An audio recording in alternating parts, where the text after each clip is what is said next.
So, have you been thinking of relocating to the Tampa area and you are just lost, or you have 1,000 questions and you don't quite understand where to begin? Well, in this video, we're going to be talking about just that. So, let's get after it right now. Hey guys, welcome back. So, I wanted to again address the big elephant in the room that a lot of my clients and I discuss, which is relocating to the Tampa area. It is a daunting task. And there are so many questions and what to do first and where to begin. So I just kind of wanted to go through the list of things that I discuss with my clients when we have our initial conversation. And then it kind of gets a little deeper as we go, but I really am here to educate you as best I can so that if you call me, you already know what it's like to work with me, and we're going to get right into it so that we don't waste any time. So one of the first things I ask people when they contact me is, what is your budget? Listen, everything starts there, right? Are you selling a house? Is your purchase of your new home contingent upon the sale of that house? Do we need to use the proceeds to get you into the next house? Are we paying cash? Are we getting a loan? What's going on with your credit? So I want to break this down a little bit for you. So let's talk about budget. I tell people from the get-go, let's talk to a lender, and that lender must be licensed in the state of Florida. I have lenders that I love and that I use that I can give you access to. I can give you their contact information and they will have a conversation with you. And you are not obligated to use them, by the way. And we're going to talk in a minute about lenders, but we like to get the lender conversation going on the get-go because there is an application process. When it comes to putting in an offer, it always has to be accompanied by either a proof of funds or a pre-approval letter. That's how it works out here. So I need to, at least in the beginning, know how much you're approved for so that when we start shopping, we're not shopping above the budget. Also, if you're cash, I need to know that that cash is liquid, that we're going to be able to have access to it once we get under contract. So we're going to hit lenders in a minute, but budget is very important. You need to know what your budget is. And I also want you to start factoring in your taxes and your insurance. And we also discuss timeline. That's very crucial, especially if you are selling your house. That's a very specific dance of when do you start looking while you're trying to sell your house, and we can go over that on a call. Mainly, I tell people, once you have a contract on the home that you're selling, let's start looking. Usually when you're in the inspection period of the house that you're selling, that's a really good time to start making some offers on your potential new property. So we basically take the timeline and we start to work backwards, right? So is it time to list the house? Great. Let's get on board with your agent if you're in another state, or me if I'm listing your house and then we're still looking to buy. We have a cadence that we work with in order to make sure everything happens as seamlessly as possible. Now, that's not a promise. It takes some time to get everybody on the same page with everything, but that's my job, right? That's your agent's job, is to keep you on track and to keep everything moving in accordance with where you need to be. So if you need to sell at a certain time, to buy at a certain time because you need to be somewhere at a certain time, we have to do that dance together. All right, going back to the money, let's talk about credit score, because I know a lot of people have ideas about that and I get a lot of questions about it. So let me just break it down. It's very important that in this market, with our interest rates the way they are, the higher your credit score, obviously the better rate you're going to be able to get approved for. Very important. So the thing about that is, if you're thinking about purchasing a home, you do not want to make any big purchases like a car, lots of furniture. You need to wait to do that till after you close on your purchase. Especially if you're getting a loan. If it's cash, you don't have to worry about it. But if it's a loan, you absolutely have to not make any major purchases. I know it's really hard because you're excited and you want to buy things, and maybe you want to sell your car in one state and you're going to buy a new car when you get there and you're like, I need a car. I get it. But make sure that you're speaking to your lender about the necessities of these purchases before you make those purchases. Okay. I just want to say too, and like I said, I'm getting to the lender part, but the lender does what's called a soft pull initially when they're getting your pre-approval process started. So they don't do a hard pull until we're about 3 days out from closing. So keep that in mind. So that's why it's really crucial that you don't make any purchases during that from contract to close stage. Otherwise, you're going to get in trouble and then you won't be approved for your loan. And then what's going to happen? We don't want that sort of scenario to go down. So like I mentioned, you want to get a lender that's licensed in the state of Florida. I tend to like to work with brokers versus banks, and there's a reason for that. And you're wondering, what's the difference? Brokers are able to shop a better rate for the loans. That's just the way it works. By the way, your loan, even with a bank, is probably going to get sold to somebody else anyway. We're looking for the best rate possible with, if there's any sort of hometown heroes, or if you are a firefighter or a nurse. or a school teacher, there's special programs for you that the brokers are going to be able to have access to. So getting a lender on your side ASAP is really important to start that approval process. And like I said, I've got plenty that I work with that I've never had an issue with, and I love them dearly. And if you have a lender that you love to work with, great. Just make sure that they're licensed in the state of Florida. And there's a bunch of questions you should be asking your lender before you start the process, and we're going to put a link in the description if you're curious about that. Basically, the list is what type of loan is best for me, how much down payment will I need. I think this is a really good website for you. It's NerdWallet. If you have any of those questions, especially if you're a first-time home buyer and trying to understand, well, what does the lender do? What should I ask? And that sort of thing. So I'll put that in there for you as well, so that makes it a little bit more clear. You can always ask me as well. And that leads to, as my shirt says, this girl sells houses. So your real estate agent is really going to become your best friend. And I have to say, I love all of you guys that have reached out to me. YouTube has been the greatest thing for me. Your tribe and your vibe, what's that saying? Your vibe attracts your tribe. I have made some great friends because of my YouTube channel and been able to make their dreams come true with putting them in the house of their dreams in Florida. It's just been really a great process. So my whole thing is this: if you don't vibe with your agent, you're going to have a miserable transaction. And that is nobody's goal. You want to have an easy transaction. We as the agents want to have an easy transaction. So if it's not a mix, it's okay. It's like dating. You're basically dating for 30 days from contract to close. But in a lot of cases, and there's a lot of you out there that I still talk to, which is great because we have a relationship now, we start to build this relationship and we start to build this trust and rapport with each other, kind of become family in a lot of ways. So you really want to take the time to make sure you have chosen the best agent for you that understands your needs. Now, we don't necessarily have a magic wand. We're gonna do our best to find you exactly what you want, but in some cases, it's gonna be hit or miss. And don't be afraid to ask for references. I have a bunch of clients that you guys could talk to if you wanted to work with me, and they'll tell you very honestly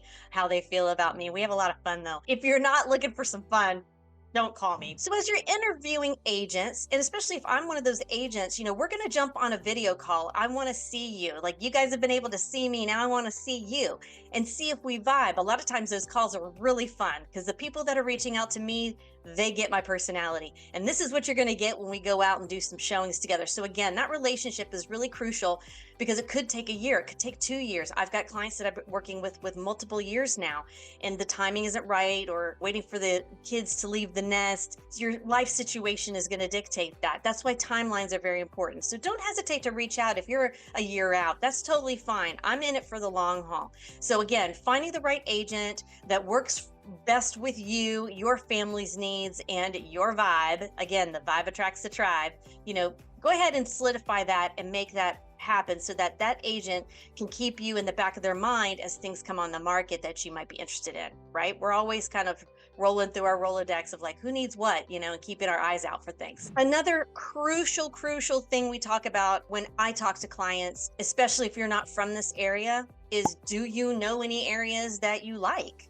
Have you visited? Have you vacationed here? I do not recommend just watching videos of areas and then having us do virtual tours and putting in offers virtually, even though we can do that for sure, especially if you understand the area that you're interested in. But if you don't, you really need to come, take a couple of days, get an Airbnb, spend a weekend here, and travel to the areas. That's another thing that I do with my clients, is we kind of map that out. So if you're going to come to visit areas, I start to talk to you about the things that you like, what your lifestyle like, and then I help you organize a tour of the area for yourself. Basically, you're driving yourself around. And then once you've said, hey, Emily, I really love this area and this area, then we dial it in. And then we get really, microscopic here with where we're going to keep our eyes posted for, or our eyes peeled for the areas and any properties that come available with your criteria in mind. So again, it is sort of like a little funnel of like, hey, let's work together. Great. Are you going to come to visit? Great. These are the areas I think you should look at. Awesome. Okay, Emily, I really like these areas. And then we get serious. It's a lot of fun. So make a little vacation out of it. Bring the kids. I have people that do that all the time. And it's really, we've done a lot of virtual closings, and that is fine. If you can't come down to look at a house, we get it. We can also have you come down for the inspection, and that's another little strategy we can do as well. But there's a lot of ways to do it.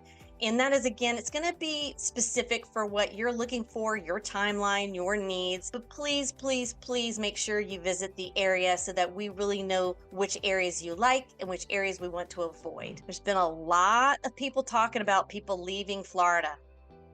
Well, if you look at the data, they're not really leaving. If you're looking at the stats, 30% of people are looking to leave Florida, and 70% are looking to come to Florida. So again, we still have a ton of demand, low inventory. So again, when supply is low and demand is high, you know what happens. We're going to talk about that in a minute. What I thought was interesting from the data was people that are here locally, especially in Tampa, they tend to move to Sarasota. So that's interesting. Sarasota is becoming kind of the next Tampa, I feel like, especially because, it's got Siesta Key, which is one of my favorite beaches. It can be crowded though. There's not a lot of ways in and out. I had some clients in town that were looking at the Bradenton area and Sarasota area. And if you think you're going to be 10 minutes from the beach, you're not, even though on the map it looks like you are, especially at the top of the map where it's Anna Maria Island and all the way down to Siesta Key. There's very few entrances to that key. And so you can get stuck in traffic trying to get on those little islands. So those areas are lovely. I personally love Bradenton and I love Sarasota, but they're not as close to the beach as I currently am. But if you can get on Siesta Key Beach, you should do it. That's just a dream. Something else I thought was interesting, but I think a lot of us here in Tampa, St. Pete, understand this. There are more people from the New York area relocating to our area than, say, the Californias and Chicagos and Washington State. So I thought that was interesting, but that makes sense because in our Snowbird season, which we're going to talk about, it's always been New York and New Jersey folks coming down here and spending the coldest parts of the winter with us. So that's not unusual. I think a lot of the snowbirds decided, well, you know what, let's just make this permanent. And of course, Tampa was always known for being such a huge retiree town, and that's just not so anymore. There's more millennials moving here with their kids, their money, and especially if they're coming from those big cities. So if you thought that Tampa was just a town for retirees, it is shifting in a big way. Okay, political views. Now, I've said this on a couple of videos. Some people have commented they don't agree with me. That's totally fine. I'm not sitting here telling you that I know the total stats of who's a Democrat and who's a Republican in our area. Let's say Hillsborough and Pinellas County. I don't have those kinds of numbers. I'm telling you as a person who lives here, who interacts with all sorts of walks of life with different political views. Even in my condo community, there's varying degrees of political views. And we are biracial in this area. So I really think that you, again, have to go and look in the area and see if you vibe with that area. But I'm going to say it, and it's true, is St. Petersburg has a lot more left-leaning people. I'm not saying there aren't Republicans there, because there are. And St. Pete is really just a small area. St. Pete isn't all of Pinellas County. Pinellas County has a wide view politically. Some people lean more left, some people lean more right. I think what's really happening, and it's because so many different people from so many different walks of life are moving here, it's becoming more of a melting pot. And I personally like that. I don't necessarily think the way that I believe is the only way. I like an opposing view. It makes my mind, think a different way. That's the way we were, the country was created, right? Diversity is key, and having a different view of life is helpful to the collective, I think. So I'm sure you're all gonna comment below on what you think, and that's totally fine. I'll let it ride. I want to prepare the people that have an idea of what it's like here, and I don't want to shock anybody. So there are some areas that are a little bit more right-leaning and a little bit more left-leaning. But again, I believe that the whole area of Tampa St. Pete Metro is really becoming a gigantic melting pot. Go America. And it's very different on the west side of Tampa versus the east side of Tampa when it comes to, let's just say, beaches and nature, okay? So when I'm talking to my clients, this is one of the biggest things I ask. Do you need to be near the beach? do you care about being near the beach? Because that is going to help us decide which areas we focus on. So if you need to be near the beach, you know you're going to pay a little bit more. And you're not necessarily going to be able to get right up on the water, right? Unless you're in the multi-millions, and that's fine. But on the east side of town, you're going to have just more nature preserves and trails, and you're going to be in a little bit more of a rural area, and that tends to be more affordable. So Lakeland, Winter Haven, Riverview, Palmetto, those areas, those are going to tend to be a little bit less expensive than Tampa Metro into the west. As you go west towards the beaches, and I'm not including St. Pete in this, by the way, I'm just talking about the west side of Tampa. You are definitely, as you get closer to the water, you're going to be paying more money, as well as dealing with the beach traffic. And it's a real thing, and it can happen. We're going to talk about seasons in a minute, but for the most part, from September to January, it's not so bad, right? Well, that's not necessarily our season. So when it's spring break, summer break, snowbird season, you're going to have a lot of beach traffic. So if you want to be closer to the beach, you got to keep that in mind. Maybe biking distance. If you put a little backpack on and get yourself to the water, that's what I tend to do. So just because we have all these gorgeous beaches doesn't mean there's a plethora of parking. So you got to plan for that. There tends to be more traffic in general during our peak seasons. So just keep that in mind, okay? I get asked this a lot as well, like, okay, so when is the hottest time to be in Tampa? It's just always August, September. It's sort of like turning up the dial on the stove, right? It just like keeps going. By August, you're at a 9. By September, you're at a 10. And then you're like, okay, I'm dying. And then it starts to level out. So it gets really, really hot. I believe it was last August. We were 97 degrees. And you're going to go, but you know, I live in Arizona and it gets over 100. Or I live in Texas. It's a different kind of heat. It is wet, hot heat. You'll feel it when you get off of the airplane. And you'll go in, you know, in the Tampa airport, you go through, you have to go through the tram, right? You have to go down the corridor to get to the tram, to get to baggage claim. Once you hit that tram and that door opens, you feel the humidity. It's so crazy. And as soon as you get outside from baggage claim, you're starting to peel layers off because it is atrocious. So everybody just knows. Everybody that lives here knows. August, September, and it can even start in July. So I think last year it started in July. It was crazy hot. So if that's not for you, you really need to reconsider whether Tampa's for you. So come visit during the hottest months of the year and see if you can handle it. Conversely, when does it get cold? Does it get cold? Well, the coldest it got was, I think, January of 2023, and it got to about 40 degrees. Now that probably stayed that way for a day, maybe even 8 hours. It probably did not stay 40 for long. There will be maybe a dozen total cold days in our winter, if we can actually say we have a winter. It's quite pleasant. I'm going to tell you, as soon as you get past that heat of August and September, leading into October, we start counting the days and counting the days. When does it get cooler? When does it get cooler? Luckily, we do have a break, usually November, December, January. And as I'm recording this video, I'm in April and we're still having gorgeous days. We're starting to get some of that heat,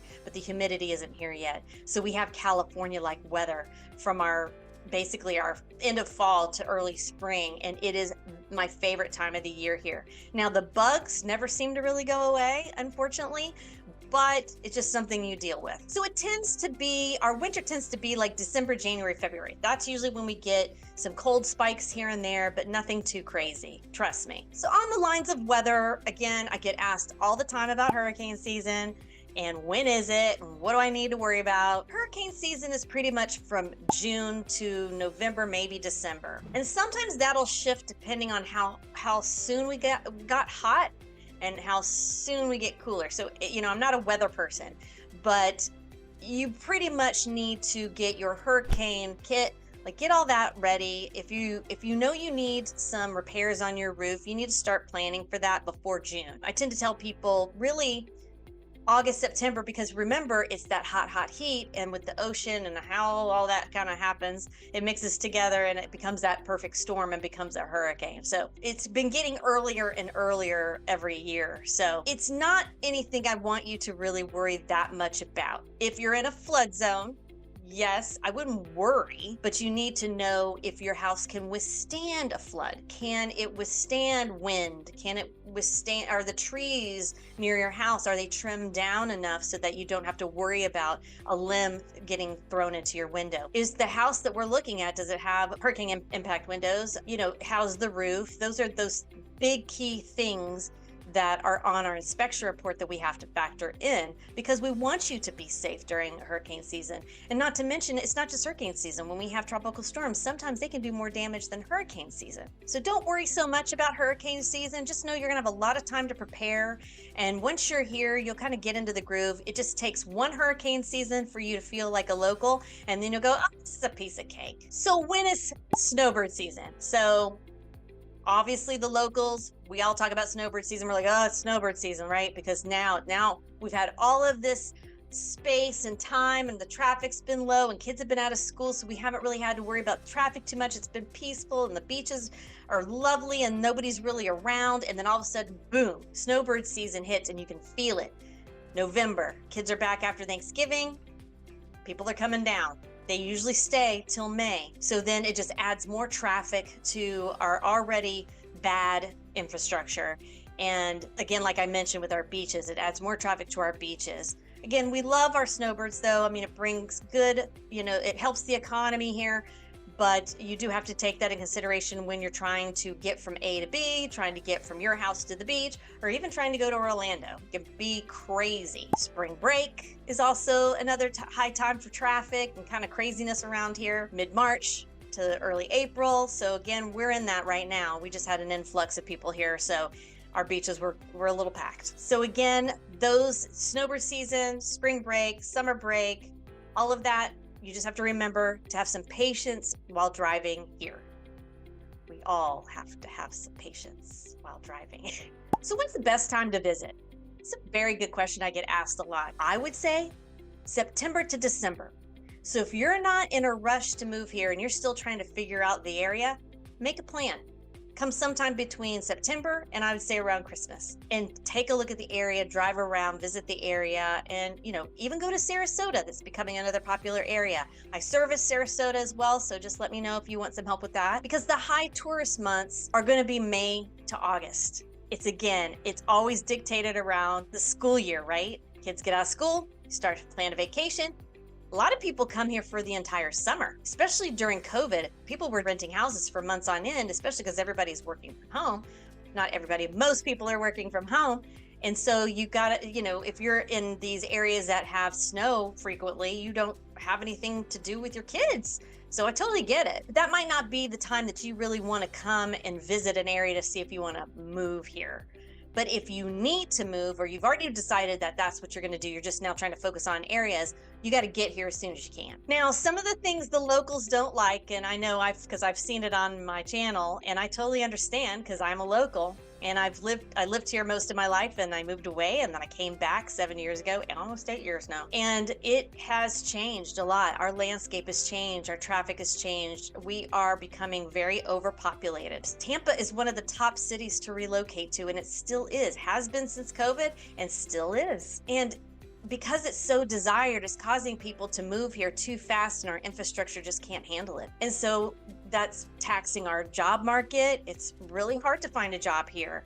If you are someone that needs a physical job in Florida or in Tampa specifically, you really have to plan ahead.